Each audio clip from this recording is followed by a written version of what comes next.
calling all spiritualists. Hey King, this is a really awesome question. Okay, so the way I would answer it is to try my best to educate on all the various ways in which you can enliven an inanimate object, right? So the person you had watched in that video isn't entirely wrong. There is a method in which you essentially create, in today's new age terms, you would essentially create an egregore and then place that into an object. So we know that this has been done before. In the past, they would create clay figurines and, imbue it with spirit, and, they'd have to put certain sigils on it and certain things on it. We in the Caribbean do a pretty similar thing with dolls and muñecas, except that we are not creating a spirit from scratch. We are inviting a spirit into the doll. And so that doll isn't just some random thought formation. It is a spirit that we have petitioned to and negotiated with and offered up a house or a vessel for which that spirit is to reside, right? So that's another thing that happens. And then, there are so many spiritual traditions within the Caribbean and in the diaspora.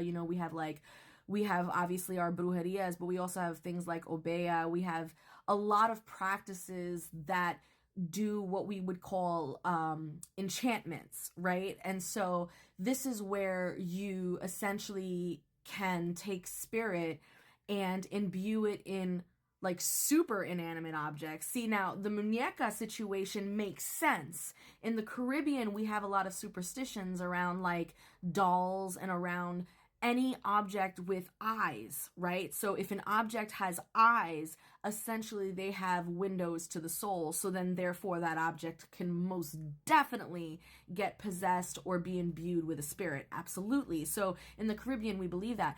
But when I talk about enchantments, some of the things that we can do is enchant actual items like jewelry.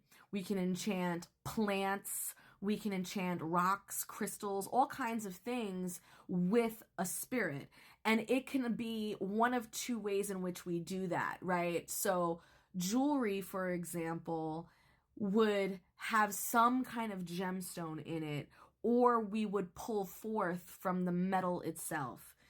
The plant would be something like calling forth the spirit of the plant and having it like actually make itself known and interact with the environment, not just as a plant, but actual plant medicine spirit. The rocks, the crystals, we would call forth the spirit that already is associated with those rocks and with those crystals and minerals or metals, and ask them to reside in a more active way in that object, right? So that's what we mean by enchantments. Again, it's not about just imbuing a thought form or inviting a spirit into an object. It's about calling forth the spirit that already resides in there, essentially activating it, turning it on, waking it up, right? That's like another way you can say that. And then lastly, the last way in which we see inanimate objects having spirit is if we trap spirit inside of inanimate objects, which you also see a lot in the Caribbean. So you'll see things like, bottles or cauldrons or pots where we essentially trap a spirit, and we can trap that spirit for various infinite number of reasons, but essentially that is a way in which an inanimate object can be imbued with spirit. So those are like the 4 or 5 ways that I can think of off the top of my head that we specifically do in the Caribbean, but I'm sure that there's more. I'm just kind of rambling right now, but this was such a great question. I had a lot of fun just sort of stimming off of it, if you will.